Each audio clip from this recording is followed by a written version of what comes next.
আজকের গল্প মিষ্টি মধুর সংসার। মোবাইলের স্ক্রিনের দিকে তাকিয়ে দেখে রাত্রি 2টো বেজে গেছে, তবুও ঘুম আসছে না নীলাংশর। মনের মাঝে চাপা কষ্টগুলো তাকে বারবার নাড়া দিচ্ছে। পাশে শুয়ে আছে নীলাংশ স্ত্রী অন্নি। মাসখানেক হবে বিয়ে করেছে নীলাংশ। গভীর ঘুমে আচ্ছন্ন নীলাংশর স্ত্রী অন্নি। নীলাংশ বিছানা ছেড়ে আস্তে করে উঠে পড়ল। যদি অন্নির ঘুম ভেঙে যায় তাহলে আর ছাদে যাওয়া হবে না, আর তখন অন্নি ওকে ঘুম পাড়িয়ে দেবার বৃথা চেষ্টা করবে। বিছানা থেকে নেমে মোবাইলটা হাতে নিয়ে আস্তে আস্তে রুমের দরজা খুলে ছাদে চলে আসে। কয়েকটা বিষয় ওকে সর্বদা কুড়ে কুড়ে খাচ্ছে, এক মুহূর্ত শান্তিতে থাকতে দিচ্ছে না। ছাদে এসে নীলাংশর একটা সিগারেট খেতে ইচ্ছে করলো, কিন্তু অন্নির জন্য খেতে পারে না। অন্নি সিগারেট খাওয়া পছন্দ করে না। অন্নি নীলাংশর জীবনে এসে সিগারেট নামক বস্তুটিকে দূরে সরিয়ে দিয়েছে। অন্নিকে কথা দিয়েছে জীবনে আর কোনো দিনও সিগারেট খাবে না নীলাংশ। প্রিয় মানুষকে দেওয়া কথাগুলো রাখা উচিত, না হলে প্রিয় মানুষকে অবহেলা করা হয়। অন্নিকে কথা দেবার কারণে সিগারেট খেতে পারল না নীলাংশ।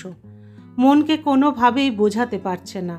বিয়ের কয়েকদিন পরেই চাকরিটা হারিয়ে যায় নীলাংশর। এখনো পর্যন্ত অন্য কোনো চাকরি জোগাড় করতে পারেনি। সেই জন্য মনে সবসময় একটা কষ্টের ছাপ লেগে থাকে। বিয়ে করে নতুন বউকে তেমন কিছুই দিতে পারেনি। চাকরিটা না থাকার কারণে হাতে কোনো টাকা পয়সাও নেই। নীলাংশ নিজের মনেই বিড়বিড় করতে থাকে, অন্নি আমার জীবনে এসে অনেক কষ্টে জীবন পার করছে। সব বই তো চায় তাদের স্বামী কিছু দিতে পারুক আর না পারুক, কম দামে কিছু গিফট আর অল্প সময় যেন তাকে দেয়। নিজের কাছেই সবচেয়ে বেশি খারাপ লাগছে। আমার সব বন্ধুরা তাদের নিজের বউকে কত কিছু দেয়, শুধু আমিই দিতে পারলাম না। 15 দিন ধরে ভালো কোনো রান্না হয়নি, সেই জন্য একই রকমের খাবার 15 দিন ধরে খেয়ে আসছি। অন্যের মুখের দিকে তাকাতে আমার লজ্জা করে, কারণ ওর মুখের দিকে তাকালেই বুঝতে পারি মেয়েটা কিছু একটা আশা করে আমার থেকে, কিন্তু আমি কিছুই দিতে পারি না ওকে। নীলাংশর কাঁধে হাতের একটা স্পর্শ পেল। পেছনে ঘুরে দেখে অন্নি দাঁড়িয়ে আছে। কি ব্যাপার, ঘুম থেকে উঠে আসলে কেন? যেখানে তুমি নেই সেখানে আমি কি করে থাকি বলো? আমাকে বিয়ে করে তুমি বড় ভুল করেছো অন্নি। কথাটা বলতেই নীলাংশর মুখ চেপে ধরল অন্নি। এমন কথা আর কোনো দিন বলবে না তুমি। আমার তেমন কিছুই চাই না নীলাংশ, শুধু তোমাকেই চাই। তোমাকে আঁকড়ে ধরে বাঁচতে চাই। এত রাতে এখানে থাকতে হবে না, এখন চলো ঘুমাবে। অন্নির কথাতে ছাদেতে আর থাকা হলো না নীলাংশর। অন্নির কথা না শুনলে সে হয়তো রাগ করবে। নীলাংশ চায় না কোনো কারণে অন্নি কষ্ট পাক। বিছানায় এসে শুয়ে পড়ল নীলাংশ।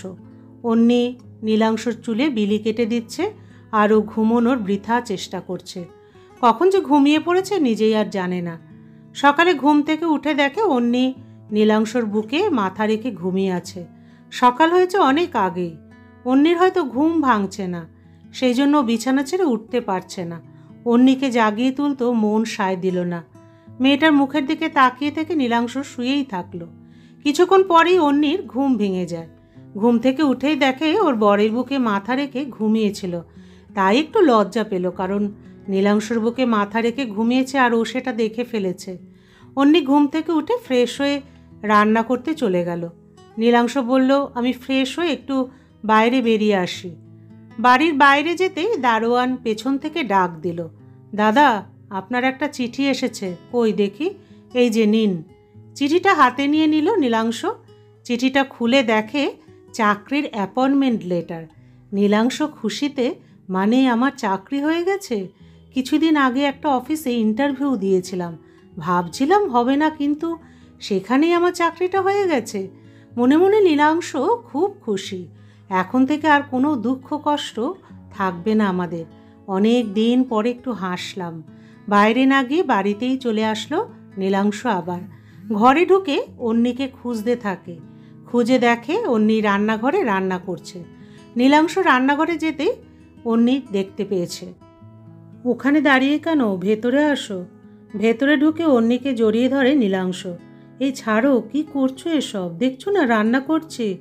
না, আমি এখন ছাড়বো না তোমাকে। আর আজকে আমি ভীষণ হ্যাপি। এই যে মশাই, ছাড়ো তো। বলেই অন্যি নীলাংশর দিকে ঘুরল। কী জন্য এত খুশি যে আমাকে জড়িয়ে ধরতে হবে? দেখো চাকরির অ্যাপয়েন্টমেন্ট লেটার। আমার চাকরি হয়ে গেছে, 2 দিন পরেই জয়েন করতে হবে চাকরিতে। সত্যি বলছো? নীলাংশ বলল, তাহলে কাগজটা কি মিথ্যে? অন্যির সাথে সাথে নীলাংশকে জড়িয়ে ধরে কপালে একটা চুমু দিল। চুমু দিয়ে অমনি সে বরকে ছেড়ে দিয়ে ওপাশে ঘুরে রান্না করতে লাগলো। নীলাংশ বুঝতে পারলো ওর বউ লজ্জা পেয়েছে, না হলে এমন করতো না। সেই জন্য সে ওপাশে ঘুরে কাজ দেখাচ্ছে নীলাংশকে। ও কম না, পেছন থেকে অন্যিকে জড়িয়ে ধরল। অন্যি এবার আর ছাড়তে বলল না, হয়তো বুঝে গেছে ছাড়তে বললেও কোনো লাভ হবে না। আর অন্যও চায় এমনি করে যেন ওর বর ওকে ভালোবাসে সারা জীবন। অন্যি রান্না করছে আর নীলাংশ ওর বউকে জড়িয়ে ধরে আছে আর ভাবছে, এখন থেকে আর কোনো কিছুই আমাকে পিছু টানবে না। এখন থেকে আমার বউকে নিয়ে মাঝে মাঝে ঘুরতে যেতে পারবো। দিন শেষে অন্যদের মতন আমিও অন্যকে একটি করে ফুল এনে দিতে পারবো, কারণ সেই সামর্থ্যটুকু এখন আমার হয়েছে। সংসার জীবনে বেশি কিছুর প্রয়োজন হয় না। বেঁচে থাকার জন্য একটা চাকরি, ছোট ছোট আবদার, দিন শেষে বা মাস শেষে একগোছা রজনীগন্ধা, আর সপ্তাহ শেষে ঘুরতে যাওয়া। ব্যাস এটুকুই প্রয়োজন সুন্দর একটা সংসার জীবনের জন্য। গল্পের সমাপ্তি এখানেই। আবার দেখা হবে পরবর্তী আরেকটি গল্পের সাথে। বন্ধুরা, আপনারা সবাই ভালো থাকুন এবং সুস্থ থাকুন।